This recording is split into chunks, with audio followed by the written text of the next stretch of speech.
ജീവിതത്തിൽ ഒരുപാട് കഷ്ടപ്പാടും ബുദ്ധിമുട്ടിലൂടെയും കടന്നുപോയെങ്കിൽ മാത്രമേ നമ്മൾ ആഗ്രഹിക്കുന്ന ആ സ്വപ്നങ്ങളുടെ ആ സ്വപ്നങ്ങളുടെ പുറകെ നമ്മൾ സഞ്ചരിക്കുകയാണെങ്കിൽ കഷ്ടപ്പാടിലും നൊമ്പരങ്ങളിലൂടെയും ദുഃഖത്തിലൂടെയൊക്കെ സഞ്ചരിച്ച് ചെന്നെങ്കിൽ മാത്രമേ നമുക്ക് ആ സ്വപ്നങ്ങളൊക്കെ സാധിക്കാൻ സാധിക്കുകയുള്ളൂ.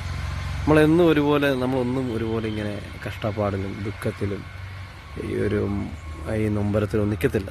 ഒരു മാറ്റം ഉണ്ടാവും, എപ്പോഴേലും ഒരു മാറ്റം ഉണ്ടാകും. നമ്മുടെ ഉള്ളിൽ സത്യവും ധർമ്മവും നമ്മുടെ നെഞ്ചോട് ചേർത്ത് വെക്കുകയാണെങ്കിൽ ഒരു ദിവസം ഒരു മാറ്റം തീർച്ചയായും ഉണ്ടാകും. ഞാൻ പറഞ്ഞു തരുന്ന വേറൊന്നുമല്ല, അങ്ങനെ ആരാലും കയറാത്ത, ആരാലും ഒരു തിരിഞ്ഞു പോലും നോക്കാത്ത വേസ്റ്റുകളൊക്കെ പോലും പൊണ്ട് കളയുന്ന ഒരു കുളമായിരുന്നു എൻ്റെ നാട്ടിലുള്ള ഈ കാണുന്ന കുളം.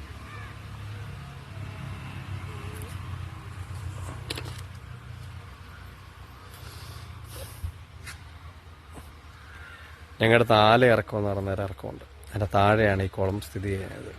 നമ്മുടെ തൊട്ടടുത്ത് നമ്മുടെ നമ്മുടെ കളത്തട്ടൊക്കെ ഉണ്ട്.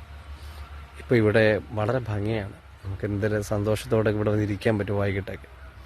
അപ്പോൾ എന്തായാലും നവീന പ്രവർത്തനങ്ങളൊക്കെ നടക്കുന്നേ ഉള്ളൂ. ഇനി ഒരുപാട് പ്രവർത്തനങ്ങളൊക്കെ സജ്ജമാകാനുണ്ട്, തീരാനുണ്ട്. എങ്കിലും പറയാണ്, ഒരു ദിവസം ഇതുപോലെ നമ്മുടെ ജീവിതവും മാറും. ഈ കുളം പോലെ ആരാരും കാണാത്ത വളരെ അഴുക്ക് പിടിച്ച് നിറഞ്ഞ സ്ഥലം ഇത്ര മനോഹരമാക്കി തീർത്ത് നമ്മുടെ ഗവൺമെൻറ്റിന് വളരെ വലിയൊരു പങ്ക് നമ്മുടെ സർക്കാരിനുണ്ട്. ജനങ്ങൾക്ക് വേണ്ടി ഇത്രയും ഒരു ഗംഭീരമായ ഒരു വിശാലമായ നമുക്ക് സന്തോഷം ജനിപ്പിക്കുന്ന ഒരു കുളമാക്കി മാറ്റിയത് ഒരു സ്വിമ്മിംഗ് പൂളിൻ്റെ ഒരു പ്രതീകമാക്കി തന്നെ ഇതൊക്കെ കാലക്രമേണ ഇങ്ങനെയൊക്കെ ആയിത്തീരും ഇത്. അപ്പം നമ്മുടെ ജീവിതം അങ്ങനെയാണ്. നമ്മളിപ്പോൾ എന്നും നമ്മൾ സങ്കടപ്പെടുന്നത്, നമ്മൾ ദുരിതം അനുഭവിക്കുന്നത്, നമ്മൾ ഒരുപാട് പ്രയാസങ്ങൾ അനുഭവിക്കുന്നത്, നാളെ നമ്മൾ ഒരു വലിയൊരു ഉയർച്ചയിലേക്ക് നമ്മളെത്തും.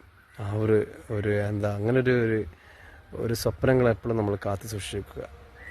തീർച്ചയായും നമ്മൾ കഷ്ടപ്പാടുന്ന ഒരു ദിവസം നമുക്കൊരു ഐശ്വര്യം ഉണ്ടാകും.